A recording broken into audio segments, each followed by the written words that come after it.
ઠંડી અને વરસાદની સિઝન, ઠંડી ઓસ્ટ્રેલિયામાં બહુ જ પડે છે, તો આપણે ઠંડીની વેધરમાં શું બનાવી નાખ્યું જુઓ જરા. આપણે બનાવ્યો ખાટો લોટ, મસ્ત મજાનો ખાટો દહીં નાખીને છાશ નાખીને લોટ બને છે. તો આપણે બનાવ્યો સાદો ખાટો લોટ અને લીલો ખાટો લોટ. તો મસાલાવાળા બે રીતના ખાટા લોટ બનાવ્યા છે, તો બહુ જ સરસ લાગે. લેડીઝની આ મનગમતી વસ્તુ છે. 5 મિનિટમાં ફટાફટ બનતી રેસીપી, કોઈ પણ માથાજીક વગર.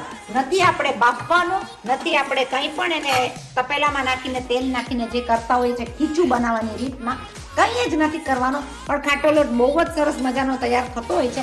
આપણે એને મરચાંની ચટણીની લઈને ચમચીથી લઈને જોઈએ ડીશમાં ને કેવો લાગે છે. આ ખાટો લોટ ખાવાની મજા જ ઓર હોય છે.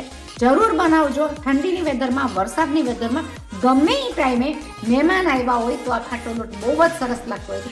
બહુ સહેલી રેસીપી છે. જોવા માટે ક્યાં જશો? મારી ચેનલમાં